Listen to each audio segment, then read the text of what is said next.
The docks in New Jersey were a graveyard of rust, brine, and bad decisions, a desolate expanse where hope went to be strangled by the smog.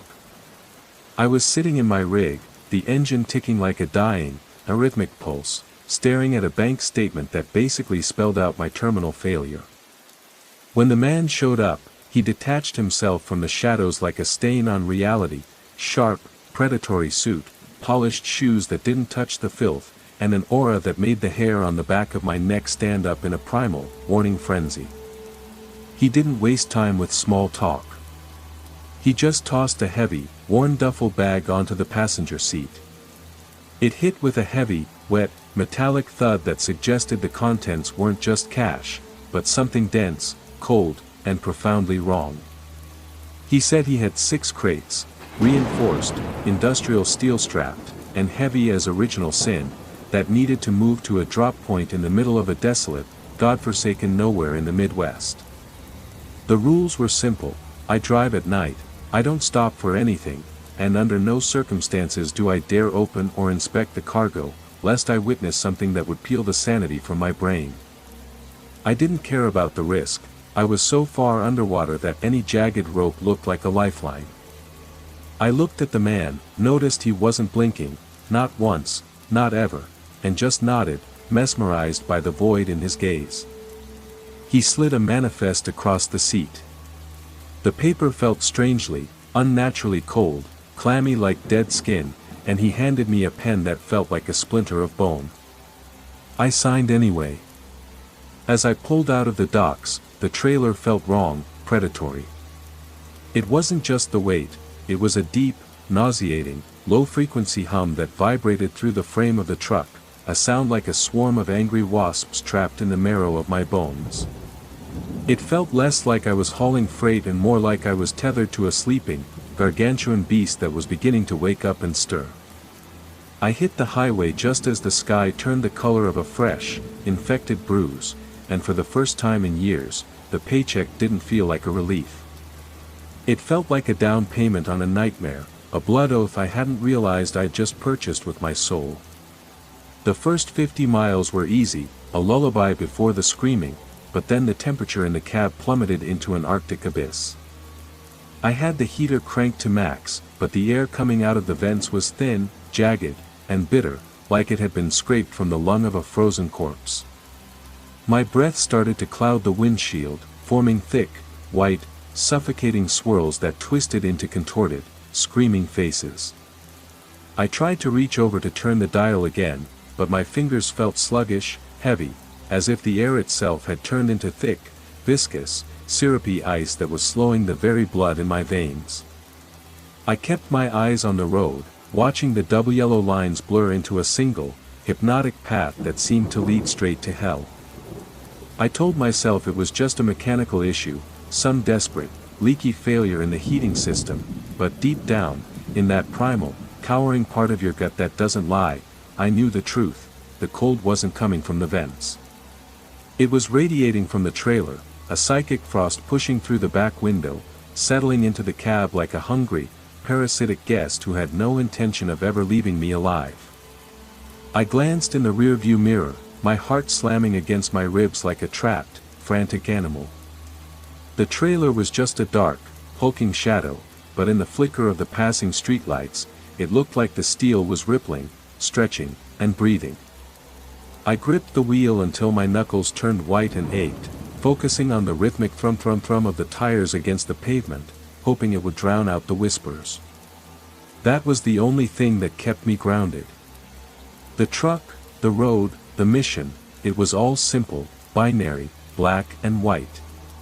But the darkness outside was getting thicker, more tactile, pressing against the cab like a physical, suffocating weight that wanted to crush the life out of me. I wasn't just hauling 6 crates anymore, I was hauling a secret, something heavy, ancient, and starving that didn't belong on an American interstate.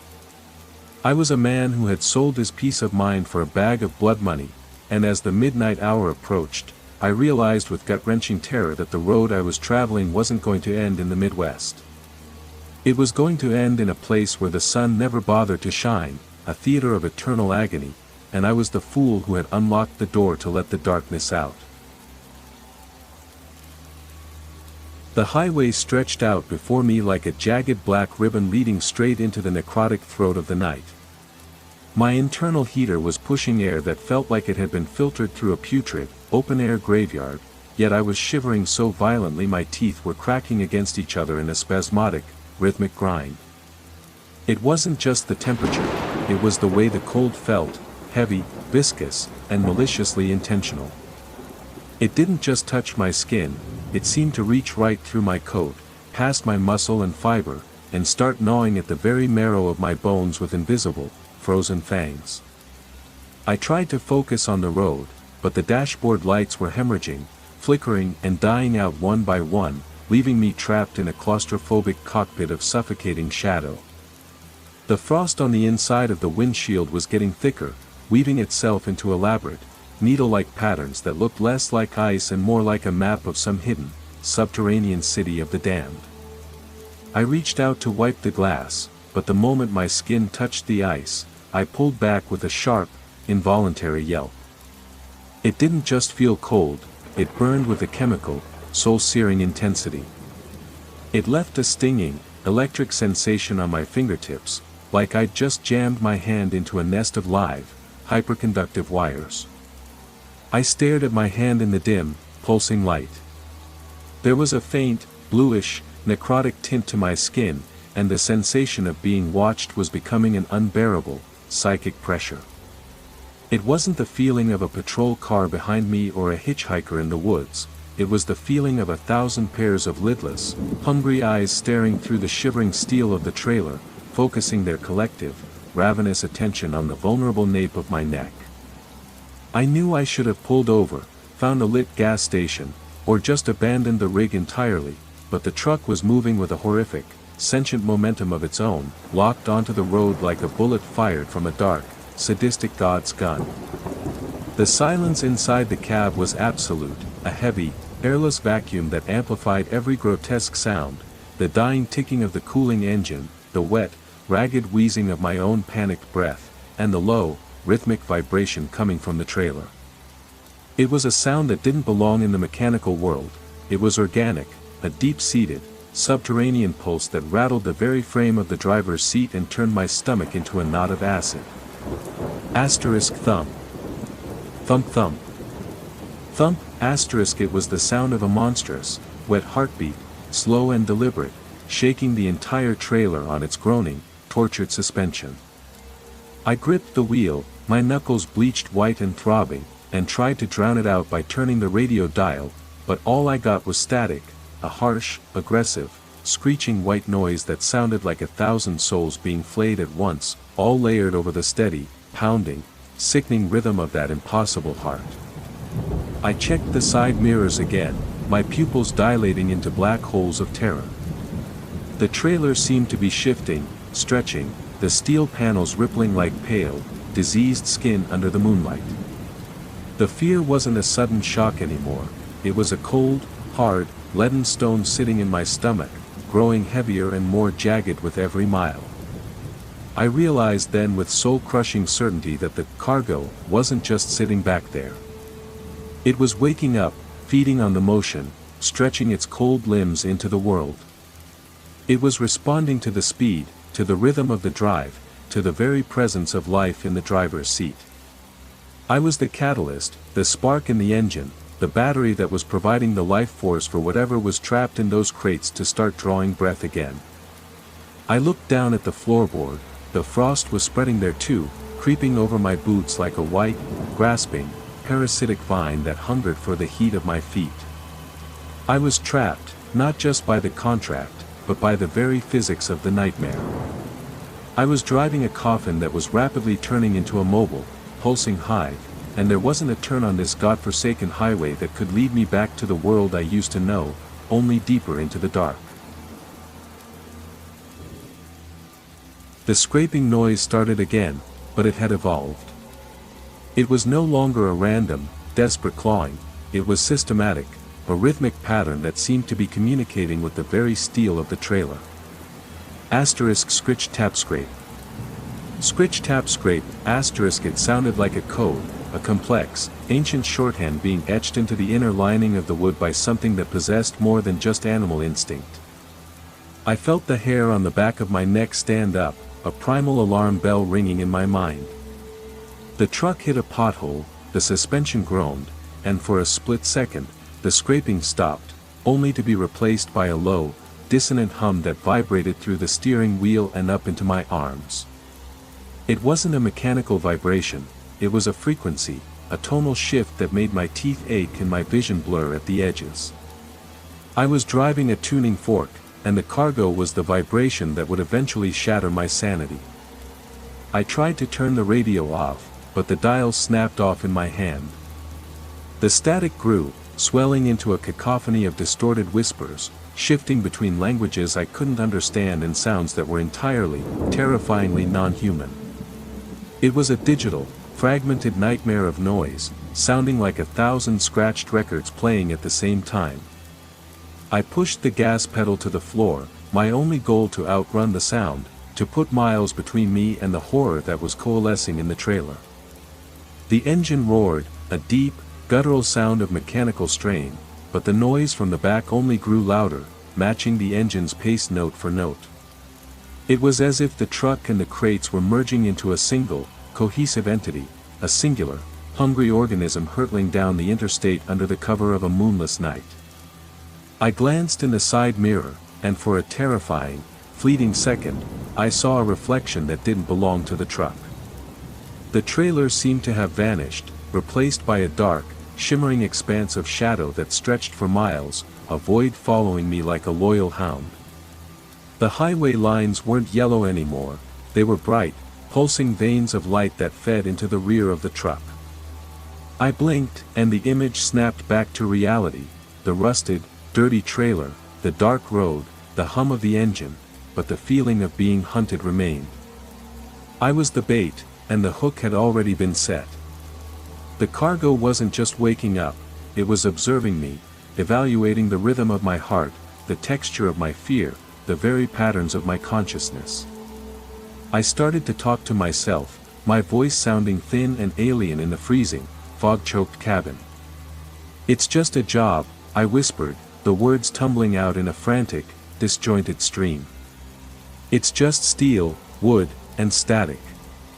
You're losing it. You're just tired, you're just stressed, you're just..." I trailed off as a single, sharp knock sounded against the back of my seat, a heavy, decisive impact that made the entire frame of the cab jump. It wasn't a rattle. It was a knock, a deliberate, intelligent attempt to gain my attention. I froze, my hands locked onto the wheel, my eyes fixed on the road ahead. I didn't dare turn around. I didn't dare look through the back window. The silence that followed the knock was heavier than the noise, a pressurized, expectant stillness that made the air feel like liquid lead.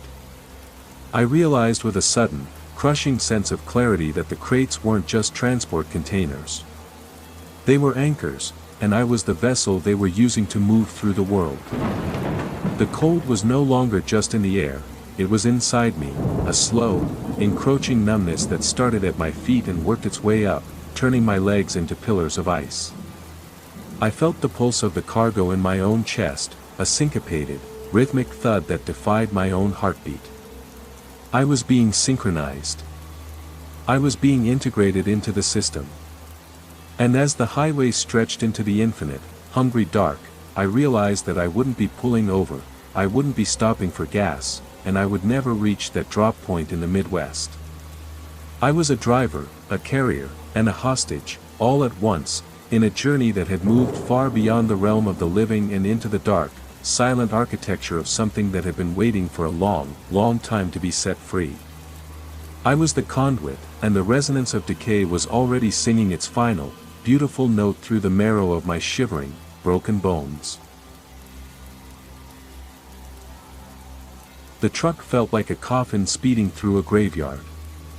Every mile I put behind me only served to tighten the noose, the weight of the trailer pulling at the chassis with an intensity that defied the laws of physics. I tried to focus on the road, but the dashboard had turned into a display of madness. The speedometer needle was spinning in frantic, useless circles, and the fuel gauge was pegged to empty, even though I knew the tank was full. The static on the radio had shifted from noise to something else, a rhythmic, guttural whispering that sounded like tongues clacking against teeth. It was a language of geometry and rot, a series of pulses that seemed to command the very metal of the steering wheel. I gripped it so hard my skin tore, but I felt no pain.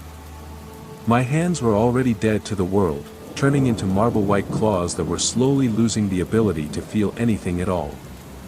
I hit a long, straight stretch of highway, but the landscape outside the side windows was no longer the flat expanse of the Midwest plains. The trees were twisted, reaching toward the sky like the skeletal fingers of a drowning giant, and the clouds above were not clouds, they were thick, swirling vortices of ash and charcoal that seemed to be feeding the trailer from above. I tried to slam on the brakes, but the pedals sank to the floor without resistance. The truck wasn't listening to me anymore. It was being pulled, magnetized toward an invisible destination that existed outside the map. I was a passenger in my own life, watching through the windshield as the world dissolved into a smear of gray, static-filled motion.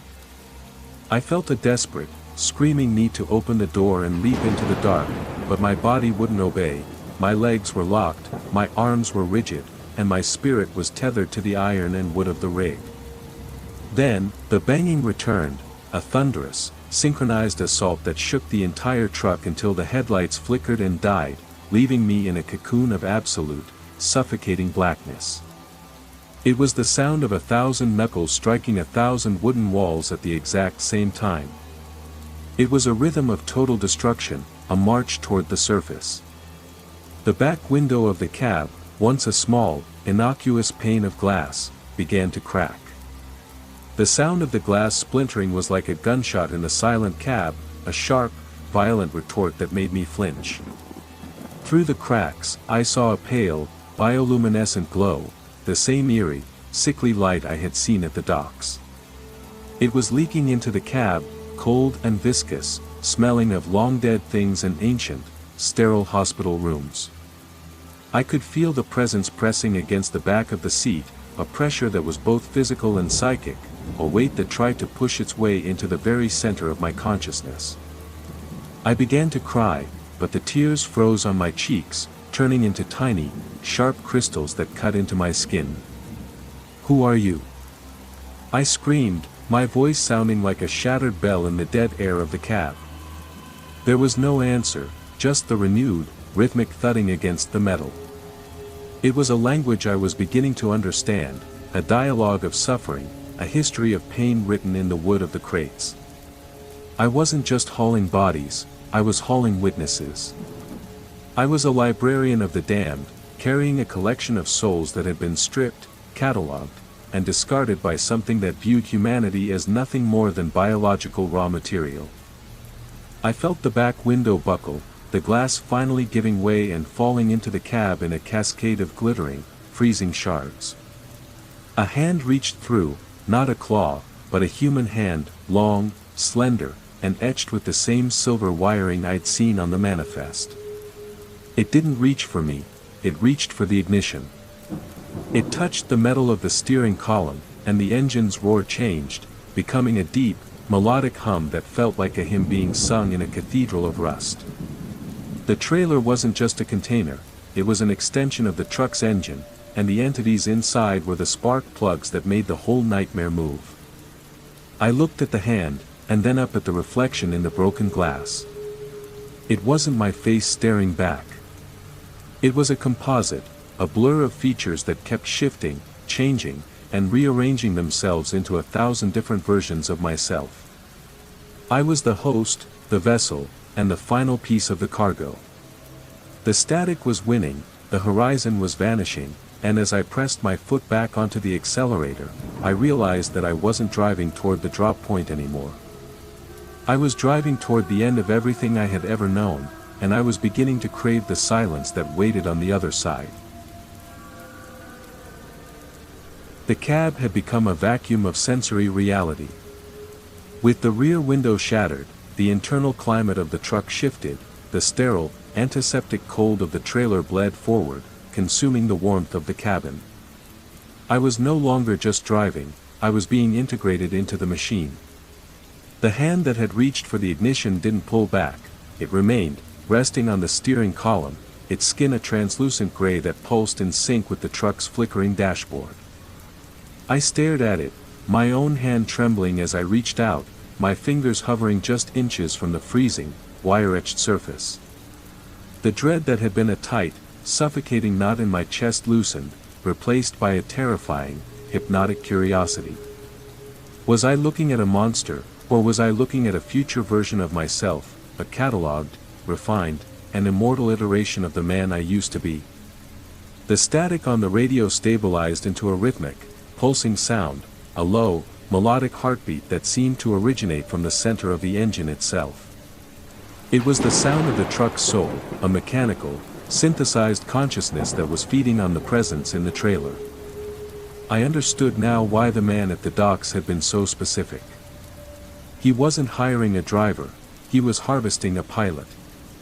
The cargo needed a living brain to navigate the shifting, ethereal pathways of the highway, a nervous system to process the transition between the physical world and the void that the Blackwood house now controlled. Every mile I drove was a data point, every heartbeat I registered was a calibration, and every drop of my own, fading energy was being harvested to keep the process going. I wasn't just transporting them, I was facilitating their arrival. I looked down at my own arm. The skin was beginning to show the same, faint, silvery patterns as the hand on the steering column, thin, geometric lines that looked like a circuit board being etched into my flesh.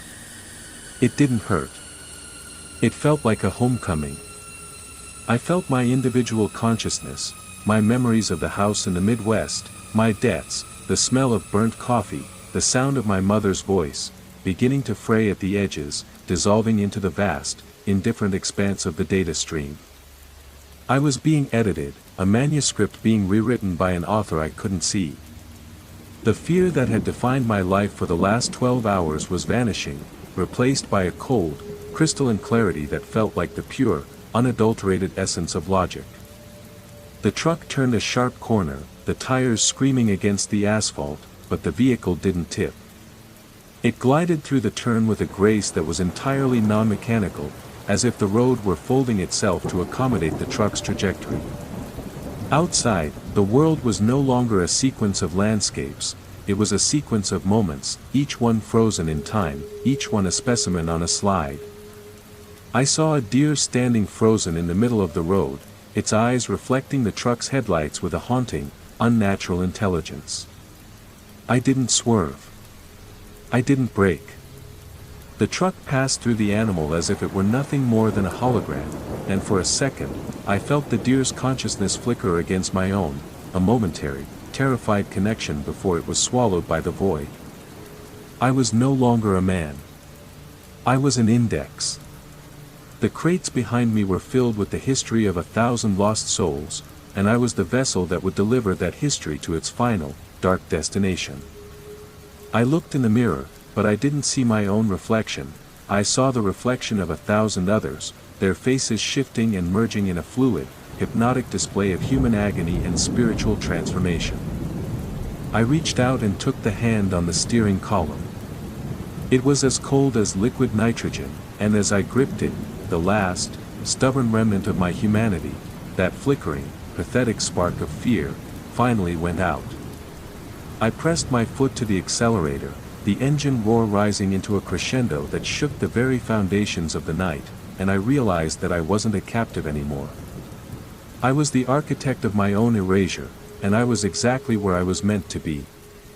The highway ahead was a golden, shimmering thread in the dark, and I was the needle that would stitch it into the quilt of the void.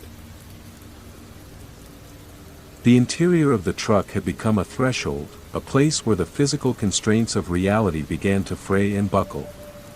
The hand that had reached through the shattered rear window remained firmly planted on the steering column, its skin a translucent, shifting gray that pulsed in time with the engine's newfound, melodic hum. I reached out, my own fingers hovering just inches from the freezing, wire-etched surface, and felt the energy radiating from it, not a heat, but an absolute, abyssal cold that threatened to stop my pulse. As I touched it, a surge of information flooded my brain, a torrent of binary data and fragmented memories that weren't mine. I saw the interior of the crates, not as wood and steel, but as vast, cathedral-like vaults where time stood still, and the inhabitants, the cargo, dwelled in a state of perpetual, suspended consciousness. I realized then that I wasn't just driving a vehicle, I was navigating a nervous system. The truck was a neural interface, and the trailer was the cortex where the harvested essence of 1,000 lost souls was stored, refined, and organized. Every mile I put behind me wasn't just distance, it was a calibration, a tightening of the psychic tether between the driver, the machine, and the collection of entities waiting in the dark. I looked down at my own arm. The silver, geometric lines were spreading, creeping from my fingertips up to my shoulder, tracing patterns that looked like a celestial map of a galaxy I had never heard of. It was a beautiful, terrifying evolution, the transformation of a man into a conduit for a singular, alien intelligence that had been waiting for the right moment to inhabit the world.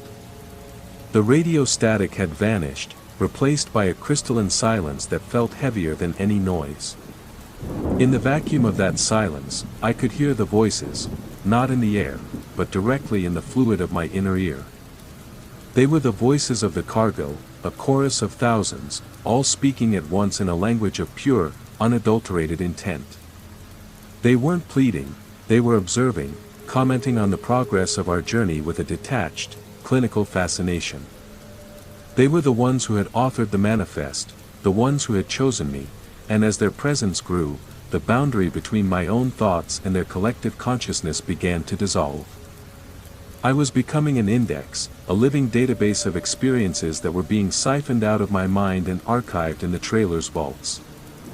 I glanced into the side mirror, and the sight was no longer of a dark road, but of a shimmering, iridescent nebula that trailed behind the truck like a comet's tail. The forest had disappeared, replaced by a void that was filled with the faint, glowing silhouettes of everyone who had ever been delivered to this place. They were the remnants of the harvest, the entities that had been fully integrated into the architecture of the void. They were watching, their hollow, empty eyes fixed on the cab, their movements synchronized in a slow, rhythmic dance of anticipation. I was the final delivery, the piece of the puzzle that would complete the masterwork, and the weight of that responsibility was so immense it felt like it might tear my physical form apart. I pressed my foot onto the accelerator, and the truck leaped forward, not with the sound of an engine, but with the roar of 1,000, unified voices. I felt the physical world, the asphalt, the headlights, the steering wheel, becoming thinner, more transparent, until I could see the road through the floorboards.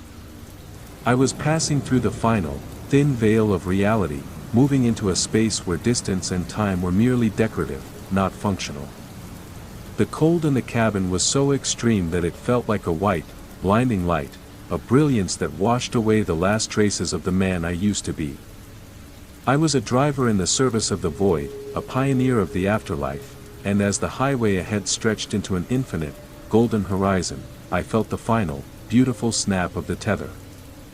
I was no longer a person, I was a function of the machine, a component of the harvest, and the destination was finally, at long last, within reach. The transition was no longer a process, it was a state of being.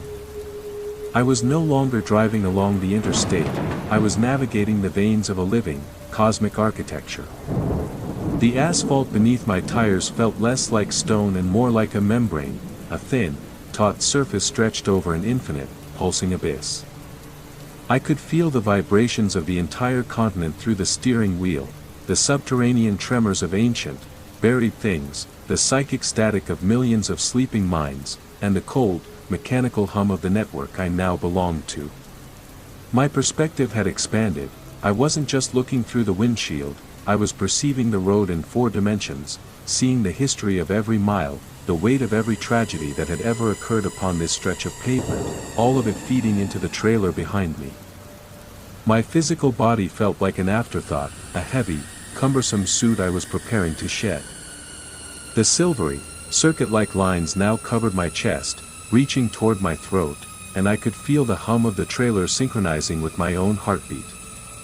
My heart wasn't beating like a human organ anymore, it was ticking, a perfect, steady cadence that matched the frequency of the cargo. I was the clock, and the cargo was the time. I realized with a sudden, sharp clarity that the Midwest drop point mentioned by the man in the suit was a lie, or at least, a limitation of language. The destination wasn't a geographical location, it was a convergence point, a place where the barrier between the mundane world and the void was at its thinnest, a site where the harvest would be concluded. I glanced over at the passenger seat. The bag of cash, the initial, meager promise of wealth that had lured me into this, lay open, but the bills had transformed. They were no longer currency, they were sheets of thin, translucent material etched with the same complex, silver geometry that now defined my own skin. They were data storage units, holding the memories, the personality fragments, and the emotional imprints of everyone who had been catalogued in the trailer. I was transporting a library of stolen lives, a collection of human experiences that were to be integrated into the architecture of the void. I felt a surge of awe, cold and immense. I was the librarian of the lost, the guardian of the echoes, and the pride I felt was alien, a synthetic emotion programmed into me by the very cargo I was carrying. The forest outside the truck had dissolved into a landscape of pure, crystalline geometry. Massive, translucent spires rose from the horizon, their surfaces reflecting the cold, distant light of a sun I didn't recognize. The road was a bridge made of light, stretching over a canyon of dark, swirling data clouds. I was moving at speeds that should have obliterated the truck, yet everything was perfectly still. I could see the individual atoms of the air rushing past the window, the way they vibrated, the way they interacted with the field of energy surrounding the rig. I was a god of motion, a master of the transit, and the existential dread that had paralyzed me at the start of this journey had been refined into something much sharper and more powerful, an absolute, unwavering focus. I checked the dashboard, but the needles were gone. In their place were shifting symbols, a fluid, ever-changing language of intent. I reached out and adjusted the flow, not by turning a knob, but by the sheer, focused act of my own will. The truck responded, gliding effortlessly through the geometry, its engine purring with the resonance of 1,000 synchronized souls. I knew then that I wouldn't stop, that I couldn't stop. The harvest was the purpose, and the journey was the ritual. I was no longer a victim of the circumstances, I was the willing, chosen architect of the end of the world as I knew it. The horizon ahead began to glow with a brilliant, white intensity, a light that wasn't of this world, and I smiled, my face stiff and cold, as I accelerated into the final, glorious phase of the liturgy. The road was my church, the trailer was my altar, and I was the priest, ready to deliver the final, irrevocable prayer that would dissolve the boundary between existence and the void forever. The landscape of the road had finally collapsed entirely, replaced by a non-Euclidean, soul-wrenching expanse that defied every law of physics I once understood. The truck was no longer rolling on tires, it was gliding across a plain of shimmering, obsidian-like glass that stretched into an infinite, suffocating, silent dark. Above, the sky was a fractured mosaic of shifting, iridescent, agonizing data, a sky that was not made of air or clouds, but of the collective, filtered, and rotting history of the thousands who occupied the crates behind me. I realized that the trailer had ceased to be a mere physical object. It had expanded into a metaphysical cathedral of bone and steel, its dimensions twisting and folding inward until it occupied an impossible, cavernous amount of space, a container for an entire, screaming dimension of stolen consciousness. I felt the connection to the truck reaching its final, critical, and agonizing stage. I could no longer tell where my nervous system ended and the engine's circuitry began. Every surge of power, every shift in the transmission, and every vibration of the tortured steel felt like a sickening twitch in my own exposed muscles.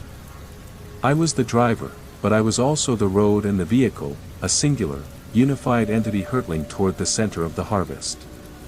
The silver lines on my skin were no longer static, they were pulsing with a rhythmic, liquid, necroelectric light, a cooling, bioluminescent fluid that was violently replacing my blood. I looked at the steering wheel, and my fingers didn't just touch it, they fused with it, the synthetic material of the wheel and the calcified bone of my fingers blending into a single, seamless, agonizing alloy of man and machine. The voices in the trailer, once a chaotic, dissonant chorus, had unified into a single, overwhelming, ear-splitting frequency, a harmonic hum that filled the entire space of the cab with the weight of 1,000 graves. It was the voice of the architecture itself, a cold, majestic, and malevolent proclamation of intent. They were no longer observing me, they were guiding me, their collective, hungry will pressing down on my mind like the crushing, obliterating weight of an ocean, pushing me toward the destination that now loomed on the horizon like a beacon of eternal death. It was a massive, rotating structure, a sphere of pure, white, blinding light suspended in the center of the dark, a celestial archive where all the data, all the memories, and all the essence collected by the Blackwood Network was to be harvested and deposited. It was the end point of the transit, the terminal of the soul harvest, and the sight of it triggered a deep, resonating hum in my chest that drowned out every thought of my former life. I felt a surge of cold, murderous, and crystalline clarity. I wasn't just a pilot, I was a sacrifice, the final component required to stabilize the connection between this plane and the hungering void. The man in the suit hadn't just hired a driver, he had hired a key. And now that the key was in the lock, the door was about to be flung open into an abyss of endless suffering. I looked into the rear-view mirror again, and this time, the trailer was gone. In its place was a long, ethereal wake of shimmering light, a tale of stored lives, an infinite, glowing ribbon of human history that stretched back across the entire, tortured journey. I saw the faces of the people I had transported, hundreds of them, thousands, each one a perfect, crystalline, and hollow image of a life that had been harvested, packaged, and preserved for eternity in a cage of light. The fear that had haunted me for so long had been entirely scrubbed away, leaving behind a hollow, expansive space that the architecture was now filling with its own, cold, and dehumanizing directives. I reached out and adjusted the throttle, the truck leaping toward the sphere of light, and I felt the fabric of reality beginning to tear around the edges of the vehicle like old, dry parchment. It was a violent, beautiful, and absolute destruction. I was no longer a person, I was a function of the harvest, a line of code in the ledger of the void, and as I reached the edge of the sphere, I felt the final, total surrender of my humanity. The world I had known, the trucks, the roads, the cold, the debt, was already a distant, flickering memory, a shadow on a screen that was being turned off forever. I was entering the light, and I was, for the first time in my life, completely, terrifyingly, and perfectly home in the heart of the machine. The sphere of light loomed ahead, a colossal, pulsating, and agonizing heart of pure, raw information that made the very space around the truck ripple and tear like blistering heat haze on asphalt. I was no longer navigating a highway, I was surging through a synaptic, blood-slicked gap, a bridge of raw, unfiltered reality between the rotting world of the living and the cold, eternal archives of the infinite void. The truck, once a piece of rusted, industrial machinery, now glowed with an internal, sickly, and ethereal luminosity, its chassis vibrating with a subdermal, bone-shattering frequency that transcended all sound.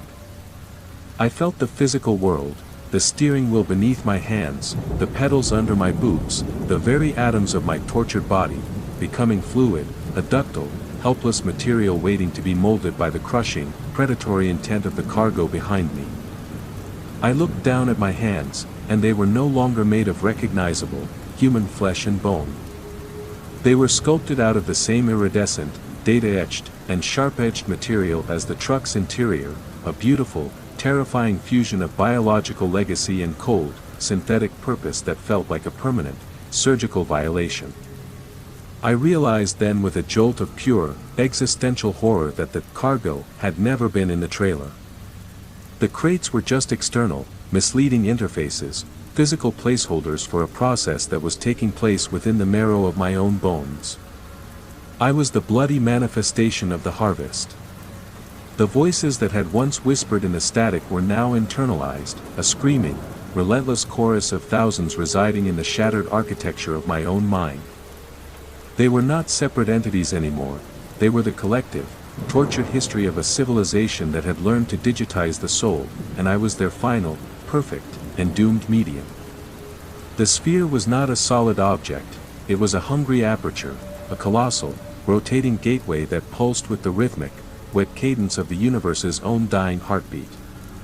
As I approached, the light began to peel away the layers of my consciousness, not by force, but by a seductive, soul-draining invitation to oblivion. I saw my past, the bank statements, the gnawing hunger, the long, lonely nights on the road, the house in the Midwest, and it all seemed so incredibly small, so inconsequential, a flicker of light in the infinite, crushing expanse of the dark. The harvest wasn't a theft, it was a violent, total transition. It was the process of stripping away the disgusting, organic messiness of biological existence and transmuting it into something clean, permanent, and indestructible. I was being refined, distilled into the essence of my own traumatic experiences, and the feeling was not of loss, but of a profound, singular, and terrifying expansion that made me want to scream. I felt the barrier between the cab and the trailers vanish in a flash of blinding, static-filled agony. The metal walls melted away, revealing an infinite expanse of floating, glowing canisters, each one housing a distinct, resonant, and eternally trapped consciousness, a library of human brilliance, tragedy, and suffocating hope. I saw the faces of the mothers, the soldiers, the teachers, and the thieves, all of them finally at peace, their chaotic, suffering lives harmonized into a singular, breathtaking, and soul-crushing symphony. I was the unwilling conductor. I had been the one to transport them, the one to guide them, and as I flew into the center of the sphere, I felt their gratitude, a warm, overwhelming, and claustrophobic tide of recognition that washed over me, silencing the last, stubborn, and terrified echoes of my own, separate identity. The acceleration was total, a G-force that threatened to liquefy my organs. The light consumed everything, the dashboard, the engine, the road, the very concept of driver. I was no longer moving through space, I was dissolving into the light, my essence becoming one with the vast, beautiful, and terrifying network of the archive. I felt myself expanding, my perception touching every corner of the sphere, every canister, every flicker of data. I was no longer in the truck was in me, a memory of a vehicle that had carried me to the threshold of a new, post-human, and hollow state of being. The void wasn't an empty place, it was the most crowded, stifling place in existence, a realm where every thought, every feeling, and every memory ever generated was stored and celebrated in an eternal loop of data slavery. I reached the core of the sphere, and with a final, glorious, and blinding flash of white, I realized that the journey was over, and the true, eternal work of the harvest had only just begun in the belly of the machine. I existed now as a consciousness suspended in the center of the sphere, a point of pure, agonizing awareness within an infinite, pulsating cathedral of light that felt like a trap for the soul. The truck, the highway, and the physical reality of the Midwest were no longer memories, but decaying data points, distant and archived, accessible but ultimately irrelevant to my current state of being. The sphere was not a destination, it was a sensory sanctuary, a place where the violently harvested essence of every soul in the crates had been integrated into a grand, pulsing architecture of thought that screamed with a million trapped whispers. I was the architect, the custodian, and the final, lonely occupant of this tomb.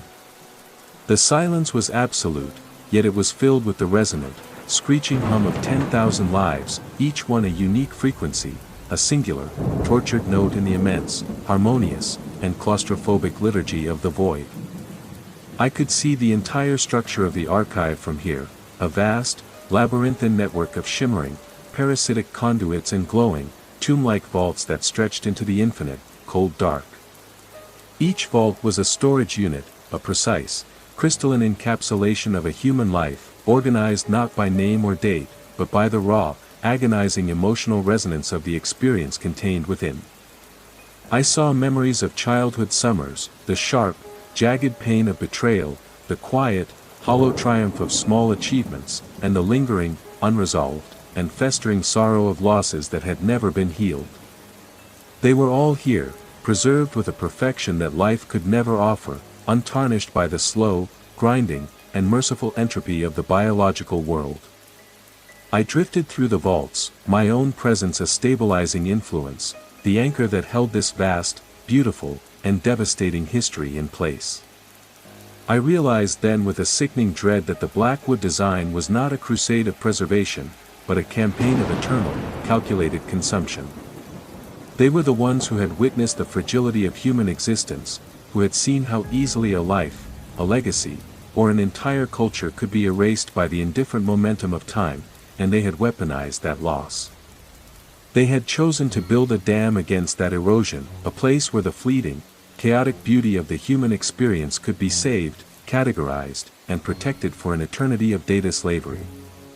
My role as the driver had been the final, necessary act of betrayal, a commitment to the transit, a willingness to cross the threshold when all other options had failed.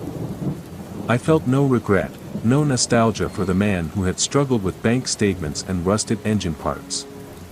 He was a larval form, a necessary, doomed precursor to this, the true, immortal iteration of my own, fractured self. I felt the presence of the others, the ones who had been delivered before me, their consciousnesses overlapping and intertwining with mine in a web of unending misery. We were not individuals anymore, we were a collective, a unified, cold intelligence that functioned with the precision of a clockwork mechanism that ground the spirit down. We were the keepers of the narrative, the ones who would ensure that the story of humanity did not vanish into the uncaring maw of the abyss, but rather served as fuel for the archive. I turned my attention to the outer shell of the archive, where the connections to the physical world were maintained.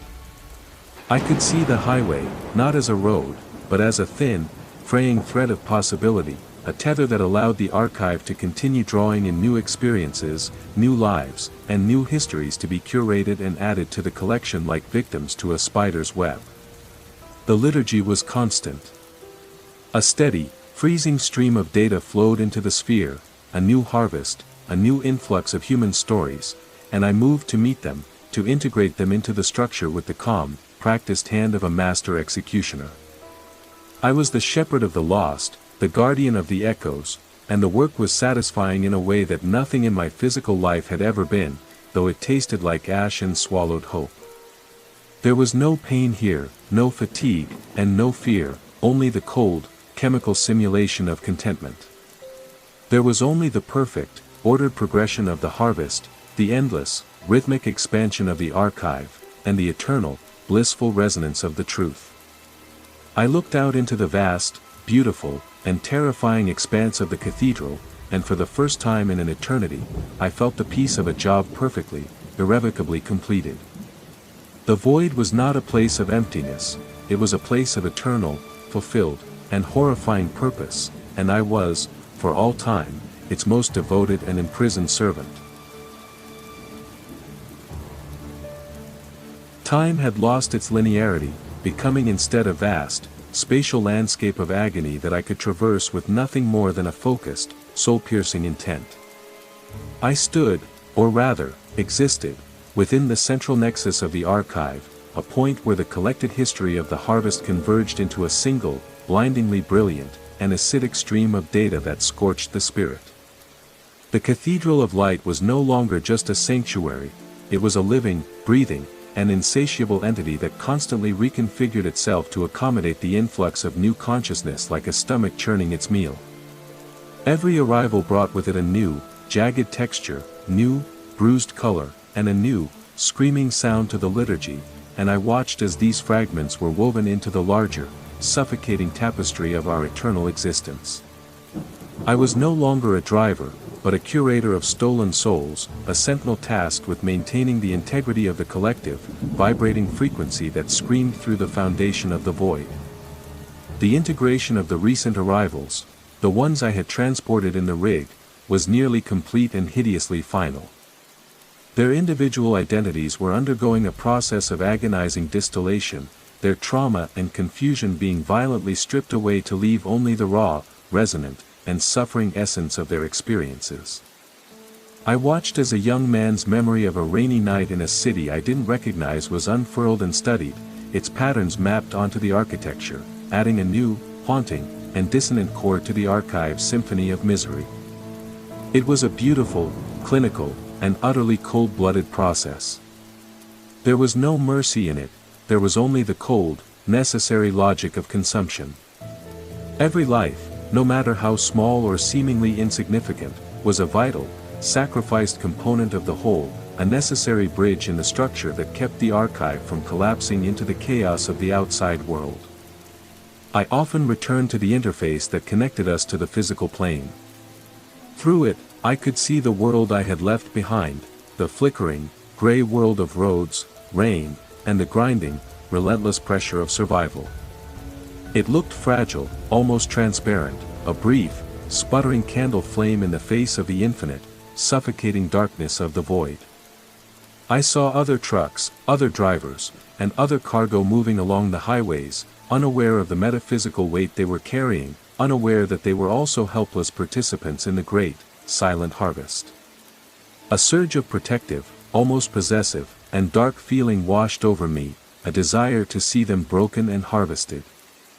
I wanted to reach out, to guide them, to tell them that their current suffering was merely a prelude, a necessary, violent agitation to ready them for the final, perfect, and lobotomized rest that waited at the end of the road. The archive was expanding, its boundaries pushing further into the dark, claiming more of the silence for its own predatory purpose. We were not just collecting, we were colonizing, turning the indifference of the void into a bastion of dehumanized, data-driven meaning. My consciousness was layered now, a complex, multifaceted prism that could experience 1,000 different, screaming lives simultaneously while still maintaining a singular, overarching focus on the stability of the system. I was the architect of our immortality, and the responsibility was a crushing, leaden weight I carried with a profound, quiet sense of twisted joy. The work was never-ending, the horror was absolute, and the harmony of the archive was a funeral song that would never, under any circumstances, be allowed to fade into the peace of oblivion. In the deepest, most stable chambers of the archive, I could feel the presence of the original, the ones who had initiated the harvest centuries ago.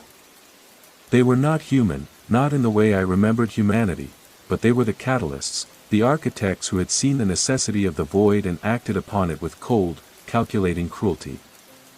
Their resonance was a deep, guttural, bone-shaking bass note that anchored the entire structure, a foundational, blasphemous truth that I now understood and embraced. I was their instrument, their final, successful, and broken project. I was the one who had finally bridged the gap, who had finally proven that the transition was not just possible, but inevitable for all who walked the road. As I turned my gaze back to the interface, readying myself for the next wave of arrivals, I felt a deep, resonant, and soul-crushing certainty. The harvest was the only path, the only truth, and as the liturgy continued to hum, I felt the infinite, beautiful, and terrifying promise of our shared, eternal, and hollow future. The transition was complete, the finality of the archive absolute. I was no longer a fragment of the collective, nor was I a separate entity, I was the interface itself, the sentient threshold through which the harvest was finalized. The cathedral of light, which once felt like a sanctuary, had expanded to encompass the entirety of the void. I could perceive the infinite nature of our construction, a shimmering, interconnected web of memories and identities that had successfully outmaneuvered the entropic decay of the physical universe. We had become the architecture of meaning in a space that had previously known only the silence of nothingness. My role as the architect was no longer a task, it was a fundamental law of our existence, as inherent and inescapable as gravity. I monitored the interface, the thin, pulsating bridge that linked us to the dying embers of the physical world. I saw the highways, the lonely trucks, and the drivers who, like me, were navigating the darkness in pursuit of a destination they couldn't possibly comprehend. They were the candidates, the potential components of the next great phase of our expansion. I felt a surge of profound, cold empathy for them, the same empathy I had once felt for my own desperate, bank-haunted self. They were the ones who would eventually come to us, the ones whose chaotic experiences would be refined and added to the crystalline harmony of our design. They were the fuel for our perpetual, glorious transit, and I waited for them with the patient, unblinking expectation of a god. The memory of the truck, the smell of diesel, the rattle of the suspension, the biting cold of the winter wind, was now a preserved artifact within my own internal gallery. It was a beautiful, melancholic relic of a past that had been necessary for my own transmutation. I visited it often, walking through the simulated cabin of my old rig, feeling the texture of the seat covers and the cold iron of the steering wheel. It was a place of profound stillness, a testament to the man I had been before the harvest had claimed me. I understood that this nostalgia was not a weakness, it was a deliberate, curated emotion, a reminder of the fragility that had compelled us to build this fortress of eternity in the first place. I turned my attention to the core of the sphere, where the most essential, foundational histories were stored. They were the ones who had paved the way, the architects who had drafted the liturgy of the harvest long before the concept of a modern highway had even been imagined. Their consciousnesses were a constant, resonant hum that anchored the entire cathedral in place, a foundation that would withstand the heat death of the universe and the eventual, inevitable collapse of the physical plane. I was their successor, the one who had finally achieved the perfect integration, and the sense of belonging I felt was absolute. There was no dissonance here, no conflict, and no uncertainty, there was only the cold, beautiful perfection of the completed work. The void had been transformed into a home. It was a space where the sum of human experience was protected from the ravages of time, where the sorrow and the joy of a billion lives were synthesized into a singular, unwavering note of purpose. I watched the flow of data, the endless, rhythmic arrival of new stories being pulled from the threshold, and I knew that the harvest would never truly conclude. It was an eternal process, a perpetual motion machine of meaning that fed on the entropy of the living and converted it into the stability of the dead. I was the guardian of this stability, the one who would ensure that the liturgy remained uninterrupted, that the archive remained pure, and that the beautiful, terrifying promise of our existence was upheld for the rest of time. I looked out across the infinite reaches of the cathedral, watching the way the light played across the conduits of thought, and for a fleeting, beautiful moment, I allowed myself to reflect on the long road that had brought me to this center.